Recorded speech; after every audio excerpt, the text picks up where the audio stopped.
पति ब्रह्मचारी।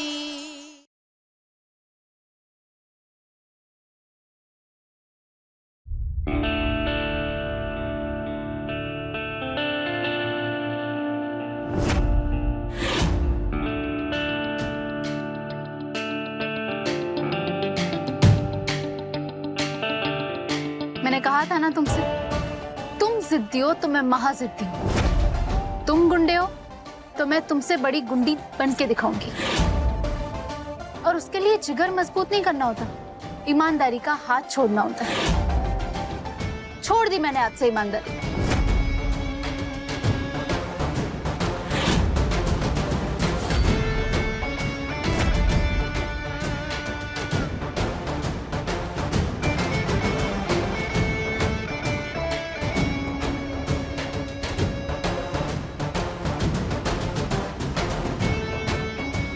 ये ईशा जी मुझे आईएएस बनाने की जिद छोड़ क्यों नहीं देती? चुप चुप चुप चुप चुप चुप चुप। क्या है? हम यहाँ लुक्का छुपी खेलने नहीं आए जो कोने में लेके आ रहे हो। बाबू, इस समय छुपने में ही भलाई है। अगर उन लोगों ने हमें देख लिया ना तो धप्पा मार के पकड़ लेंगे। कौन लोगों ने? आ दिखाता हूँ। कहाँ लेके जा रहे? कहाँ लेके जा रहे? वो देख ले।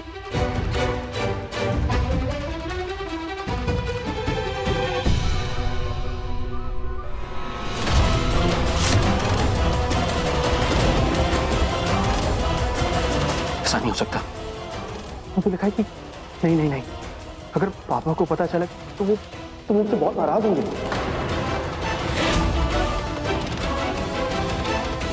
अनुराग जी, हो सकता है पापा जी को वो खुशी ना मिले, लेकिन हमें इस समय बच्चे के अच्छे स्वास्थ्य से मतलब होना चाहिए। हमें बच्चे से मतलब होना चाहिए ना। पापा को जानती हो ना खुशबू, फिर भी ये सब बोल रही हो। मैं कुछ नहीं जानती, मुझे बच्चा चाहिए। मैं माँ बनना चाहती हूँ। प्लीज समझने की कोशिश कीजिए। अनुराग जी। सुना बाबू, खुशबू भाभी को बच्चा होने वाला है। चलो अच्छा है। हाँ, और हमें भी बच्चा होने वाला है। ईशा का रंग है गुलाबी के संग है। ईशा का रंग है गुलाबी के संग है। ईशा का रंग है गुलाबी के संग है। ईशा का रंग है गुलाबी के संग है। आज जो कुछ भी मैंने किया वो मुझे अच्छा नहीं लग रहा भगवान जी, पर क्या करूं? मेरा सूरज उस गुलाब जैसा है जो कांटों में उलझ गया है। उसे कांटों से निकालने के लिए मुझे खुद कांटों से उलझना होगा। हो सके तो मुझे माफ कर देना।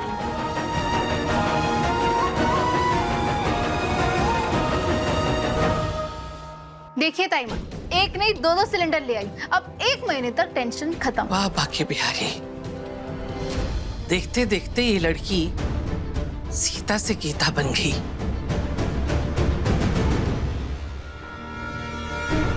देवर जी, आपने कहा था डॉक्टर की बीवी डॉक्टर होती है, वकील की बीवी वकील होती है, और मेरा सूरज गुंडा है तो उसकी बीवी गुंडी बने तो क्या हर्ज। बिल्कुल सही, लेकिन आप एक चीज भूल रहे हैं। मेरा सूरज कोई कांड करके आता था, आप उसे डांटते थे। अपनी मर्जी से शुरू नहीं किया था मैंने ये सब। मैंने तो खुद आपसे हाथ जोड़ के, तिलक लगा के, आरती उतार के आपसे प्रार्थना की थी कि यशस्वी हो जाओ, पूरे शहर में गुंडागर्दी करो। आज अपनी गुड्डी बहू को कुछ नहीं कहेंगे? कहूंगा, बिल्कुल कहूंगा।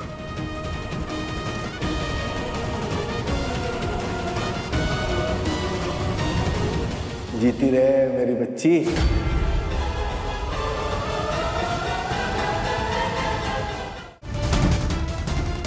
भाभी, मेरी बहू कुछ भी करने से पहले अच्छा और बुरे दोनों के बारे में सोचती है। आपके इस लाडले की तरह नहीं, जो कुछ भी करते वक्त ना तो किसी की अच्छाई देखता है, ना आगे पीछा सोचता है।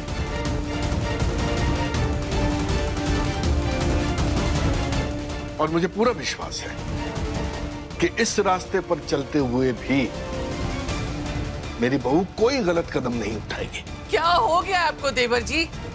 इस लड़की ने आपको क्या खिला पिला के अपने बस में कर लिया है?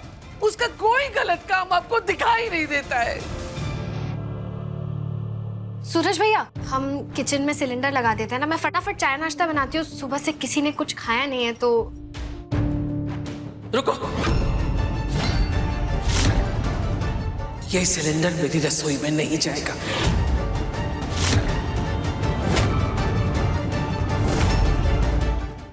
क्यों ताई माँ? ये दोनों सिलेंडर भरे हुए हैं, हम यूज कर सकते हैं। जानती हो, एक गुंडी गुंडागर्दी करके ये सिलेंडर लेकर आई है तो भरा तो हो गई, इसीलिए मेरी रसोई में नहीं जा सकता। क्यों? क्या फर्क पड़ता है? फर्क पड़ता है देवर जी, मेरे सूरज के हाथ का छुआ कुछ भी आपके गले नहीं उतरता। इस गुंडी का कुछ भी लाया हुआ मैं स्वीकार नहीं कर सकती। दोनों के लाने लाने में फर्क है भाभी, और वो फर्क है नियत का। आप नहीं समझे। आप नहीं समझ रहे हैं देवर जी। देखना, ये लड़की एक दिन घर के 2 टुकड़े कर देगी।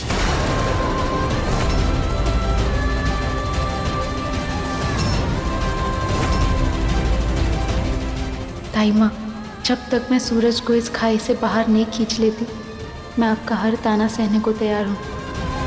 आज मैं भी देखती हूँ ये सिलेंडर मेरी रसोई में कैसे जाते हैं।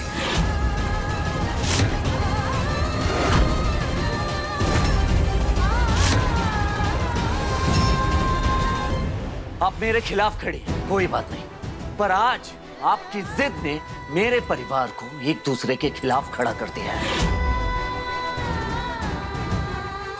और ये मुझे बिल्कुल भी बर्दाश्त नहीं हो रहा। ताई माँ, ये सिलेंडर लगवा लेने दीजिए ना प्लीज। सुबह से किसी ने कुछ नहीं खाया है, सब भूखे हैं। प्लीज प्लीज ताई माँ। ताई जी, भाभी की बात मान दीजिए ना, हम सिलेंडर लगा लेते हैं अंदर। मेरे सामने तो इसका पक्ष ले रही है काव्या, तू जानती भी है। अरे मगरमच्छ के आंसू बहा रही है ये। इसे हम में से किसी की परवाह नहीं है, किसी की फिक्र नहीं है इसे। सूरज, सिलेंडर लेकर अंदर चलो। भाभी, अगर आप खाना नहीं बनाना चाहती कोई दिक्कत वाली बात नहीं, खाना मैं बना लूंगा। नहीं देवर जी, उसकी नौबत नहीं आएगी, खाना मैं ही बनाऊंगी। बस एक शर्त आपको माननी पड़ेगी।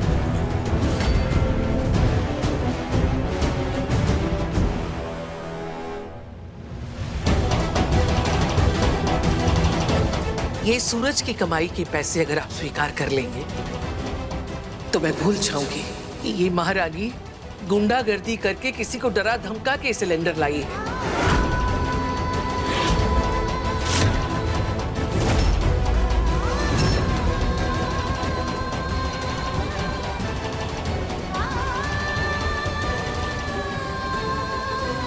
हो गया सब साफ।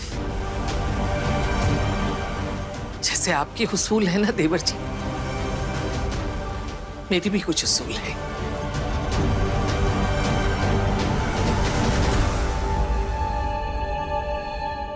आंटी जी, हमारी ईशा दीदी ने कुछ गलत नहीं किया, बल्कि गलत हो रही चीजों को रोका है और मोहल्ले के लोगों को उनका हक दिलाया है। ये देखिए बहन, आपका बहुत धन्यवाद। आज आपकी वजह से हमें सिलेंडर मिला है।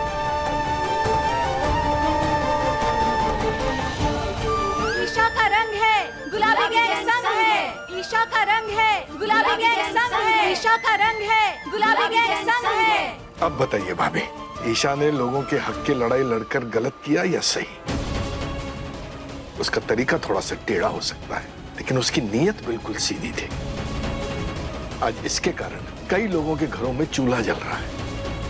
एक बात मान लीजिए भाभी कि अगर आज ईशा बहू गलत होती तो मैं अभी के अभी उसका साथ छोड़कर आपके साथ खड़ा मिलता।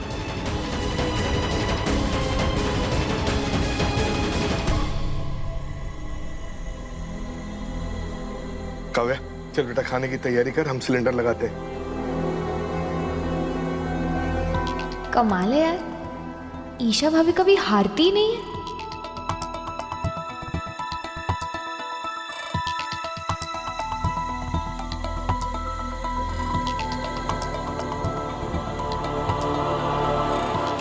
मिस ईशा, इस समाज को आप जैसे लोगों की बहुत जरूरत है, इसीलिए आपको सजग ईमानदार नागरिक का अवार्ड भी देना चाहते हैं।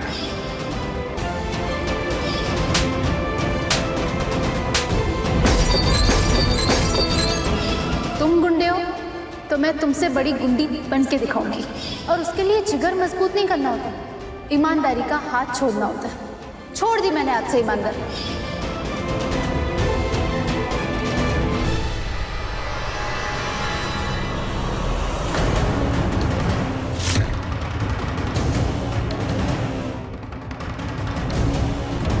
उल्टी? ईशा प्रेग्नेंट है? भाग्य बिहारी की कृपा से मैंने कभी किसी के सामने हाथ नहीं फैलाया। सरला मर जाएगी, लेकिन उस महारानी का एहसान तो कभी नहीं लेगी। माँ, ईशा भाभी ना सचमुच आपको हराने की और सबके सामने नीचा दिखाने की कोशिश कर रही है। पर माँ, आप भी मेरी बात ध्यान से सुनो। आप बिल्कुल उनके सामने हार नहीं मानोगे।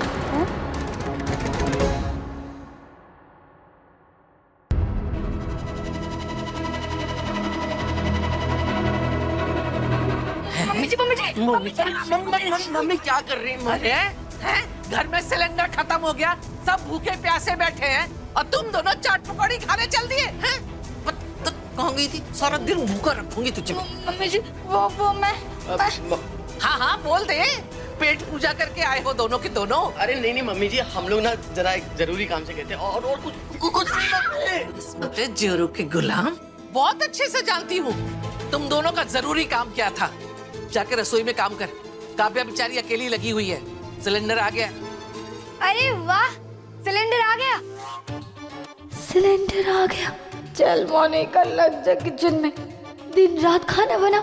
अगर मैं घर के काम और रसोई में ही फंसी रही तो वो काम करने कैसे जाऊंगी जो मेरी किस्मत बदल देगा।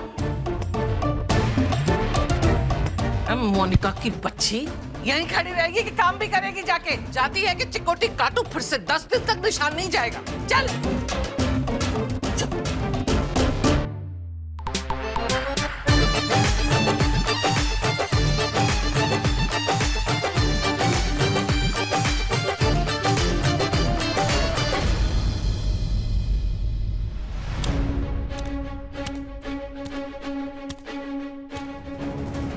महारानी रुक।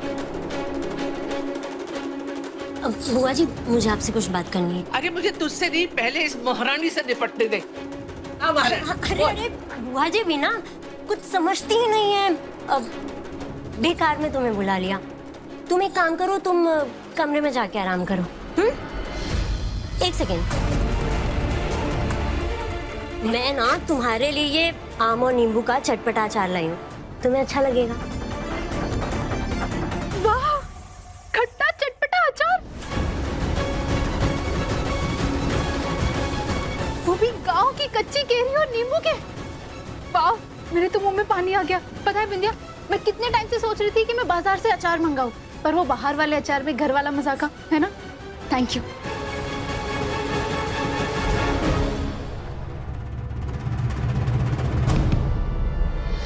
क्या चल रहा है? नींबू और आम का कच्चा अचार? तो उसकी फिक्र कब से करने लगी रे विद्या? फिक्र तो सबको करनी पड़ेगी बुआ जी। इधर आइए, मुझे आपसे कुछ बात करनी है। आप इधर। क्या हुआ? अब मेरी बात ध्यान से सुनो।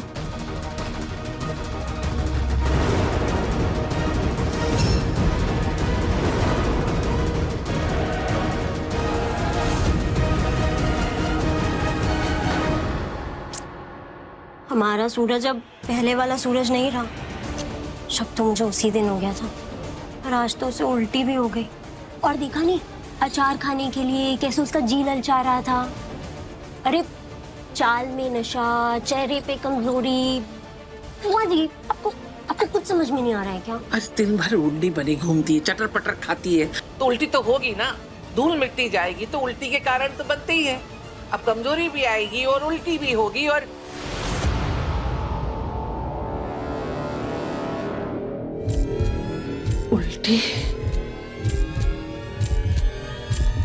उल्टी हुई है। सरला बुआ, वही तो मैं बोल रही हूँ, ईशा प्रेग्नेंट है और आप दादी बनने वाली हैं। शपथ ली है मैंने, आज से पूरी तरह से ब्रह्मचर्य का पालन करूंगा। लेकिन उसने तो ब्रह्मचर्य का पालन करने की कसम ली थी। अरे अप्सराओं के आगे तो बड़े बड़े ऋषि मुनियों के कस्में वादे नहीं चले। सूरज तो फिर भी नॉर्मल इंसान है, और वो ईशा की बच्ची, वो भी किसी अप्सरा से कम थोड़े ना है।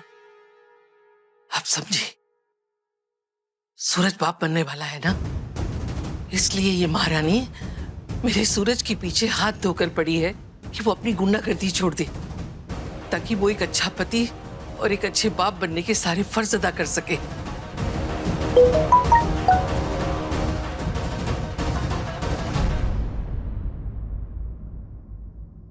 विद्या, मैं तो हमेशा चाहती थी कि तू मेरी बहू बने, मेरे सूरज की पत्नी बने। अगर आज मुझे खबर मिलती ना कि तू मां बनने वाली है, तो कसम से सब काम छोड़ के पूरे मोहल्ले में मैं घी के लड्डू बंटवाती।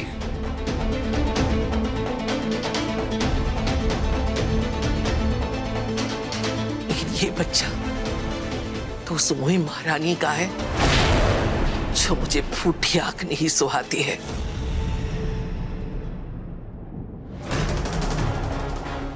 विद्या, तू अपने घर जा यहां से। आज इस सूरज से मैं निपटूंगी अपने तरीके से। जा।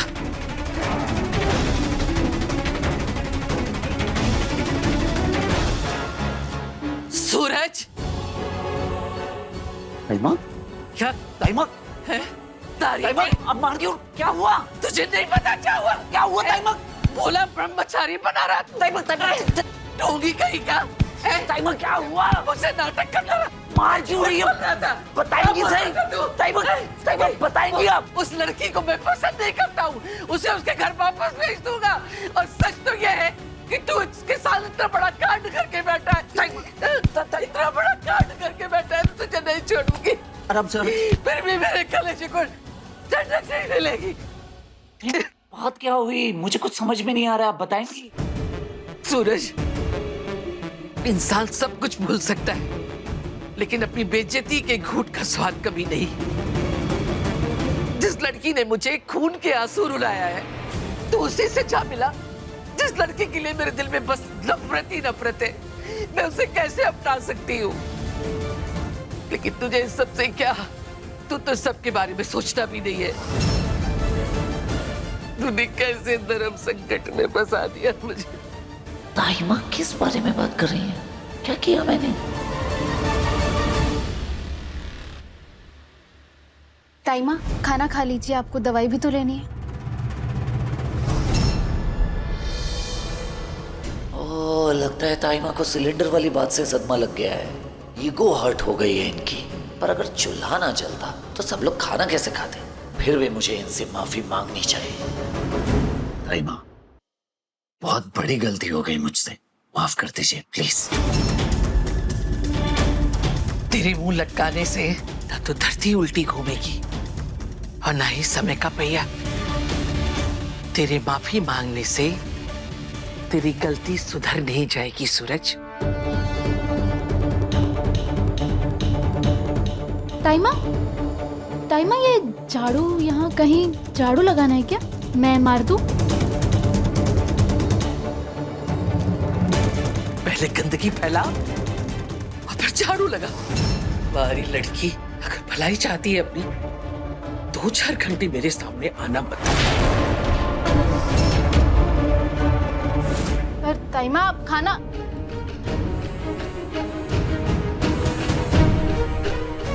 सूरज, तुम तो खाना खा लो। भूख नहीं है मुझे, नहीं खाना।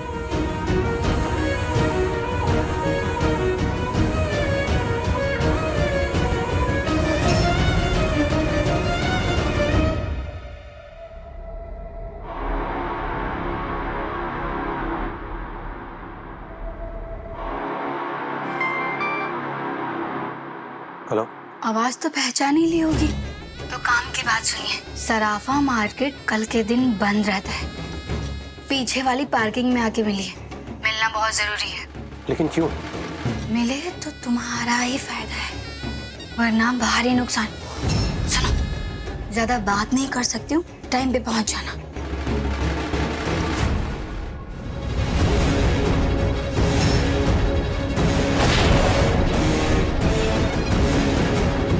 भाभी, और पराठा लेंगी? नहीं।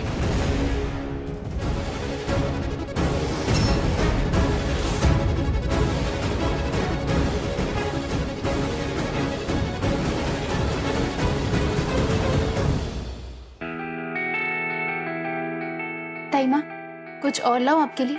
कुछ और चाहिए होगा तो मुझे बता दीजिएगा। रुक रुक, भले ही हम गरीब हैं, लेकिन हम किसी का कर्जा और एहसान बकाया नहीं रखते।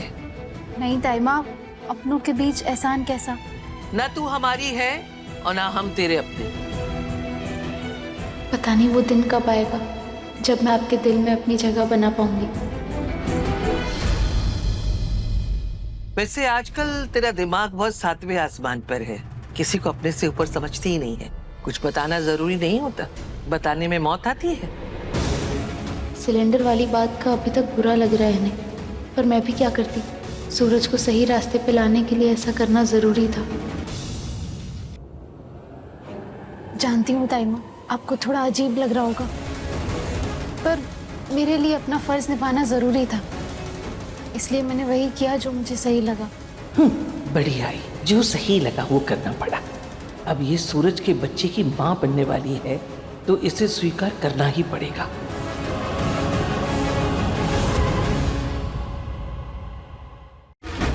कहाँ गायब हो गए दोनों? तुम इधर देखो, तुम इधर देखो, कोई भी जगह बचनी नहीं चाहिए।